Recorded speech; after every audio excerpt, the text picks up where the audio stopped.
This is the story of Grant Holloway and his wife Elise Holloway. They had built what most people would call a good life, a house with real crown molding, dinner parties that ran past midnight, a marriage that photographed well. Grant was the kind of man who believed that providing for someone was the same as loving them, and for a long time Elise had believed it too, or at least had chosen not to examine the difference too closely.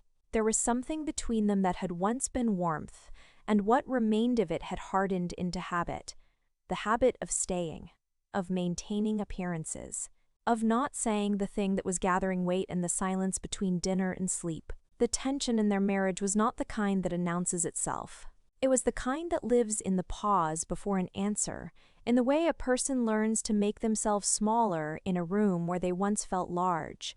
What would unravel, eventually, was not the marriage itself, but the story Grant had been telling himself about what the marriage meant and who, exactly, had been holding it together all along. The renovation had been Grant's idea, as most things were. He had stood in the kitchen of their Connecticut home one Saturday morning in March, coffee in hand, gesturing broadly at the cabinetry, original to the 1940s, dovetailed oak, still solid, and announced that they needed to gut it, open the whole thing up, clean lines, something modern. Elise had looked up from the seed catalog she was paging through, one thumb pressed into the spine to hold her place, and said, "The cabinets are beautiful, Grant." He had already turned away. That was how things tended to go. They had been married 11 years by then. Grant was 44, a partner at an architectural consulting firm in Hartford, the kind of man who wore his confidence the way other men wore a good watch. Not to impress anyone specifically, just as a general statement about his relationship to the world. He was not unkind in the way that leaves marks. He was unkind in the subtler, more durable way, the dismissive redirect, the barely concealed impatience, the habit of finishing her sentences not because he knew what she meant, but because he had already decided it didn't require his full attention. Elise was 41. She had a degree in art history from Wellesley that she never used professionally, a garden that consumed her April through October, and a quality that people who didn't know her well mistook for passivity. It wasn't passivity. It was precision, a long-practiced economy of self-expression that she had developed over years in response to a husband who treated her observations as conversational speed bumps. She had learned to say less. She had not learned to want less. They still moved through the days with the fluency of people who had shared a house for a decade. She knew he took his coffee with 1 sugar on weekdays and none on weekends. He knew she needed 20 minutes alone after any social event, not because she was unfriendly, but because other people's energy cost her something. These were not nothing, but they were not intimacy either. They were the residue of intimacy, the fossil record of a closeness that had once been living. It was around this time that Victor Kane came back into Elise's orbit. He had been her father's oldest friend, a man in his late 60s now, still sharp in the unhurried way of people who have never needed to perform their intelligence. He had attended her father's funeral 3 years earlier, pressed her hand at the graveside, said only, "He was so proud of you," and left before the reception. She had not seen him since, but in early March, a letter had arrived, handwritten on heavy cream stalk, asking if she might be willing to meet. He had some matters to discuss, he wrote, regarding her father's estate, things that had taken time to settle properly. She had mentioned it to Grant over dinner. He had glanced up from his phone. Victor Kane? The one with the place in Newport? He was my father's closest friend. Grant had returned to his screen. Probably just some old property thing. You know how those old money types drag out estate business. Send him to a lawyer. Elise had looked at her husband for a moment. Not with anger, not yet, but with something quieter and more considered. The way you look at a door you've walked through 10,000 times and suddenly notice the hinges are loose. "I'll handle it," she said. He did not ask how. That night she lay awake in the dark and listened to Grant breathe, and she thought about her father's study, the smell of it, the particular quality of afternoon light through its east-facing window. She thought about the way her father used to listen to her, fully, without the low hum of distraction, and she understood, in the wordless way, that the body sometimes knows before the mind catches up, that she had been grieving something in her marriage long before she had allowed herself to name it. She did not reach for Grant's hand. She turned toward the window instead, and eventually slept. Victor Kane kept an office above a bookshop in Litchfield, a detail Elise found so perfectly in character that it almost made her smile when she arrived. The building was old Federal-style brick, the stairs narrow, the waiting area furnished with 2 chairs that had clearly been chosen for comfort rather than impression. A woman in her 50s offered tea with the ease of someone who genuinely meant it. Victor met her at the door to his inner office and held both her hands in his for a moment before stepping back to look at her. "You have his eyes," he said. "I've always thought so." They sat. The tea came, and Victor, with the deliberateness of a man who understood that important things should not be rushed, began to explain. Elise's father, Thomas Ashford, had been quietly wealthy in the way that old New England families sometimes were. Not flashy, not obvious, but deep-rooted. A trust had been structured decades ago with provisions that required certain conditions to be met before full transfer of assets. There had been legal complications after Thomas's death, a challenge from a distant cousin, matters that Victor had spent 3 years resolving on her behalf. "I didn't want to tell you until it was clean," he said. "Your father would have hated for you to spend 3 years watching lawyers argue." The numbers he named were not small. Elise sat with her hands around her teacup and listened. She asked careful questions. She did not perform surprise or gratitude in any exaggerated way, which Victor seemed to appreciate. At one point she asked why her father had never told her the full extent of it, and Victor looked at her with a measured kind of sorrow. "He was afraid it would change things," Victor said, "between you and Grant." She looked at her hands. "Did it?" Victor asked gently. "I don't know yet," she said. What she did not say was that she had always known, vaguely, that her family background carried a different kind of weight than Grant acknowledged. He had a habit, she had noticed it early and filed it away, of referring to her Wellesley education as a vanity, her father's old connections as relics, her family's quiet way of living as evidence of people who'd had money and squandered it. He found meaning in the visible, in the new, in the things that could be pointed to. Her family's wealth had never been visible in that way, and so Grant had concluded it wasn't there. She drove home in the early afternoon, windows down despite the cold, and let herself think about what she was going to do with what she now knew. Not the money specifically, the knowing. That evening, Grant was in good spirits. He'd landed a new client, a corporate campus in Westchester. Significant project, significant fee, and he wanted to celebrate. He opened a bottle of Burgundy from the rack in the dining room, poured 2 glasses, handed her one. "To momentum," he said. She touched her glass to his. He talked for a long time about the project, about the design challenges, about his vision for the thing. He was genuinely animated when he talked about architecture. It was one of the qualities that had drawn her to him, that aliveness in his face when he was fully inside something he cared about. She watched it now and felt 2 things simultaneously: the faint warmth of old feeling and a clear-eyed recognition of how rarely he turned that aliveness in her direction. "How was your meeting?" he asked, eventually, in the tone of a man who considers the question obligatory. "Useful," she said. Old Victor sort everything out, more or less. Grant nodded, already reaching for the bottle to refill his glass. "Told you. Just estate paperwork, old money people and their rituals." He said it with a mild, familiar condescension, not cruel, just automatic, the verbal equivalent of rearranging furniture without asking. Elise looked at her wine. "Grant," she said after a pause. "Do you think I'm—" She stopped. Started differently. "Do you actually know much about my father's finances? What he had, how he structured things?" Grant looked up. "Why?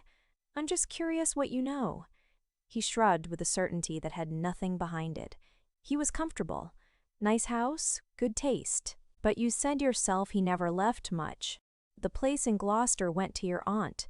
The rest was probably eaten up by, I don't know." Estate costs. It's why I always made sure we were building our own thing. Our own thing. She repeated the phrase silently. Right, she said. She almost said more. She almost laid it out for him, right there, over the burgundy and the remains of a good dinner. Almost gave him the chance to reckon with what he'd assumed, with how thoroughly he'd written her past off as a footnote to their shared present. But something made her stop. Not cruelty, not strategy, just a quiet, bone-deep exhaustion with the labor of explaining herself to someone who had never quite believed she needed to be understood. She looked at the space just past his shoulder instead, at some middle distance that felt, for a strange moment, like it extended outward, beyond the room. I don't know, she said, half to herself. Maybe, like, tell someone about this story, or she stopped. Blinked. Grant frowned. What? Nothing. She shook her head slightly. I was just thinking out loud. He accepted this without further inquiry, which said everything it needed to. The gala was the Whitmore Foundation Benefit Dinner, an annual event in the Hartford arts community that Grant attended for networking and Elise attended because she had served on the foundation's acquisition committee for 6 years. It was, by any measure, more her event than his, though Grant had a way of inhabiting spaces that made them feel like his own. He had been in a difficult mood all week. The Westchester project had hit permit complications.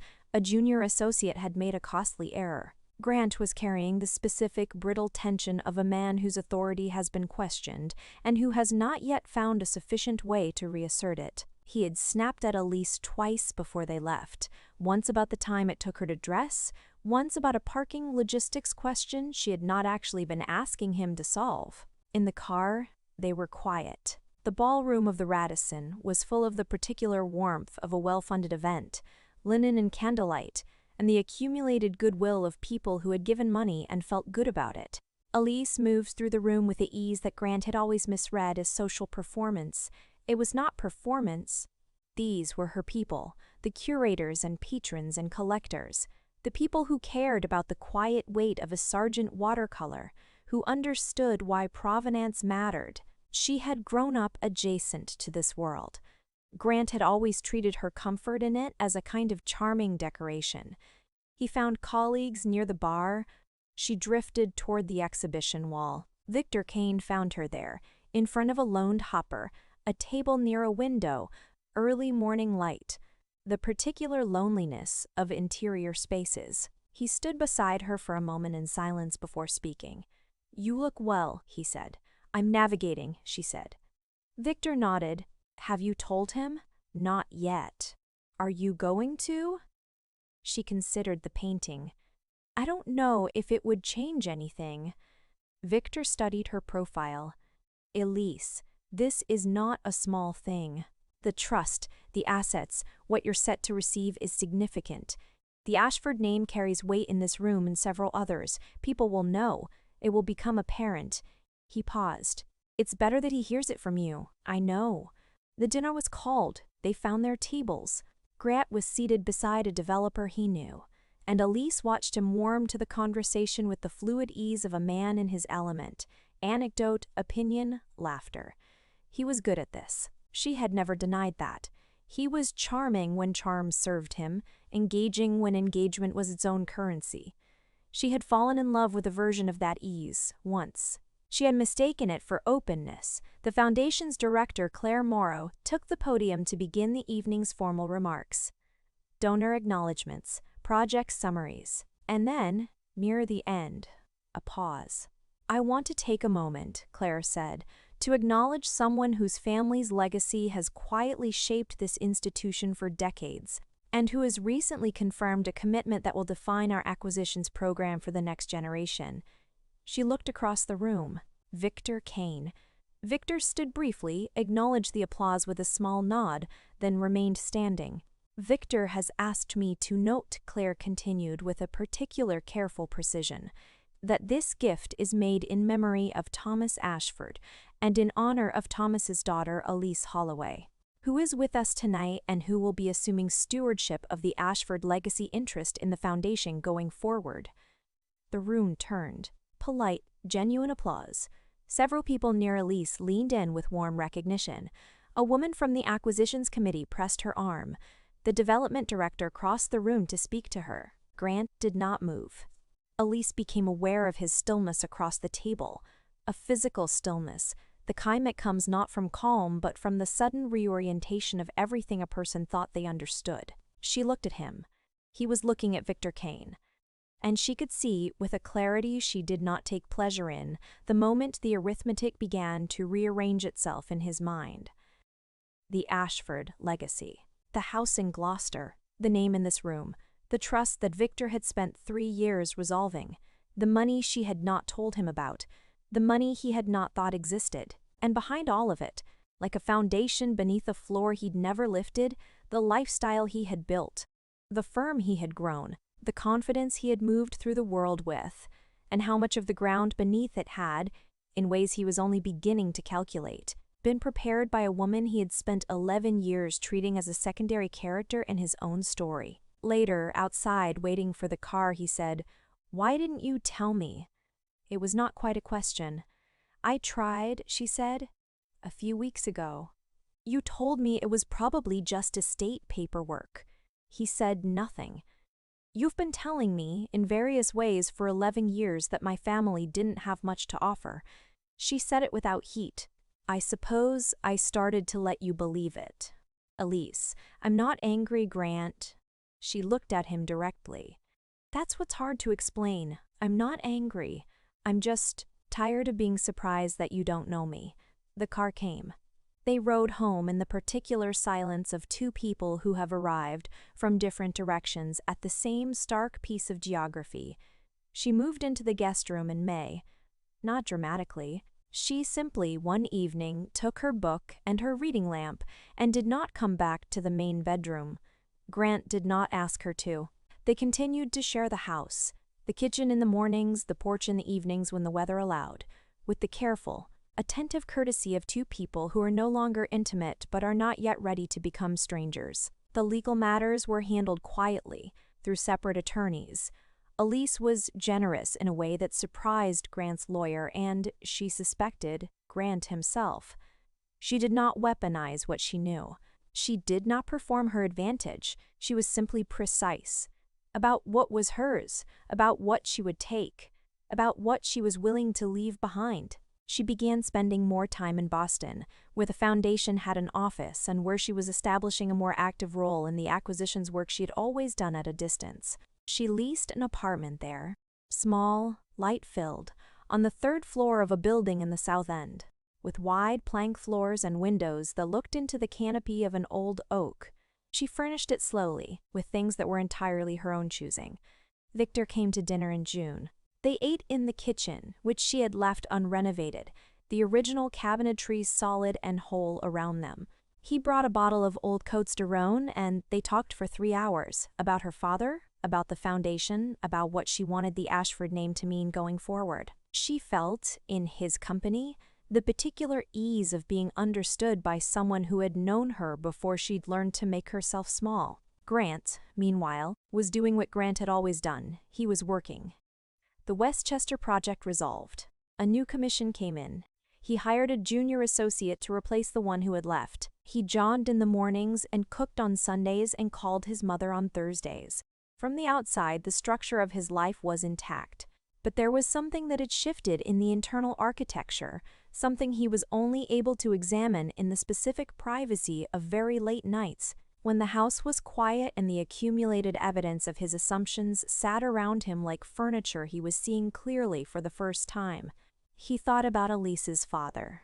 The way Thomas Ashford had spoken, measured, never reaching for effect, the words chosen with the precision of someone who had never needed to raise his voice to be heard. Grant had always found it slightly passive, slightly bloodless. He understood now that he had been misreading a different register of authority, one he had not had the language for, because it did not look like the authority he recognized. He thought about the cabinets, the original 1940s oak, dovetailed, still solid, the ones he had wanted to gut. He thought about Elise looking up from her seed catalog and saying, "They're beautiful, Grant." He had already turned away. One evening in September, he came across a photograph from early in their marriage, a trip to the Maine coast, the two of them on a bluff above the water, her hair in the wind, something in her expression that he could only now read correctly. She had not been happy exactly. She had been hoping. That was the distinction he had missed and was now too late, equipped to make. She had been looking at him with hope, not contentment. And he had filed it under the ladder because the ladder was more comfortable, more convenient, more consistent with a man who believed he was giving his wife everything she needed. He set the photograph down on the kitchen table. He sat with it for a long time. They met one last time at the house in November to finalize the last of the practical details. Some remaining furniture, the wine rack, a piece of art they had bought together in Provence whose ownership they had left ambiguous until now. Elise arrived at 11. The light was that particular November quality, low, honest, without warmth but also without pretense.